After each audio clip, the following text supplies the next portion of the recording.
রাস্তা মেরামতির দাবিতে অবরোধ হাওড়ার সাঁকরাইলে।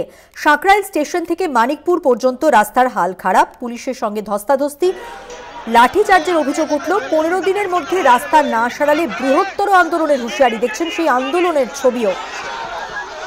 আজকে রাস্তা জুড়ে বিক্ষোভে নামেন স্থানীয় বাসিন্দারা এবং পুলিশের সঙ্গে ধস্তাধস্তি, লাঠিচার্জের অভিযোগ উঠেছে।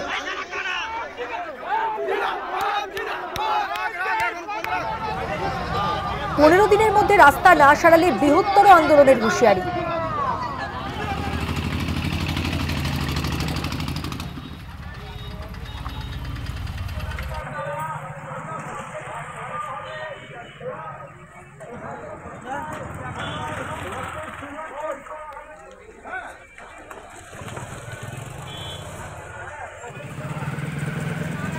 প্রতিনিধি জগন্নাথ সামন্ত রয়েছেন আমাদের সঙ্গে টেলিফোন লাইনে। জগন্নাথ, বিক্ষোভের ছবি আমরা দেখতে পাচ্ছি, মূলত কি অভিযোগ রয়েছে?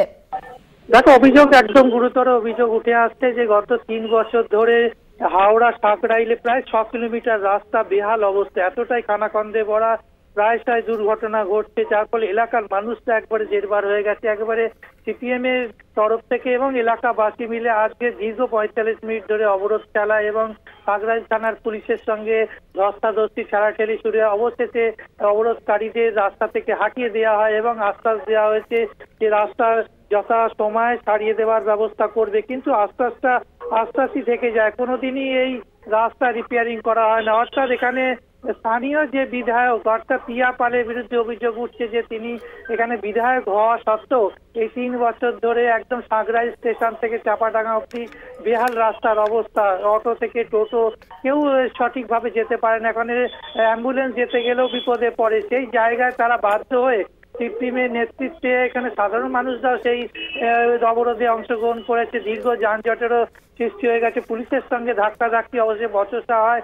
পুলিশ অবশেষে এই অবরোধকারীদের অর্থাৎ সিপিএম এর যে সদস্যরা ছিল এবং সাধারণ এলাকার যে মানুষজন ছিল সকলকে সরিয়ে দেয় এই অবরোধকারী যারা ছিল, অবরোধ করছিল। তবে এইটা যদি সারানো না হয় আগামী দিনে বৃহত্তর আন্দোলন করবে সিপিএম নেতৃত্ব জানিয়েছে, এলাকাবাসী জানিয়েছে।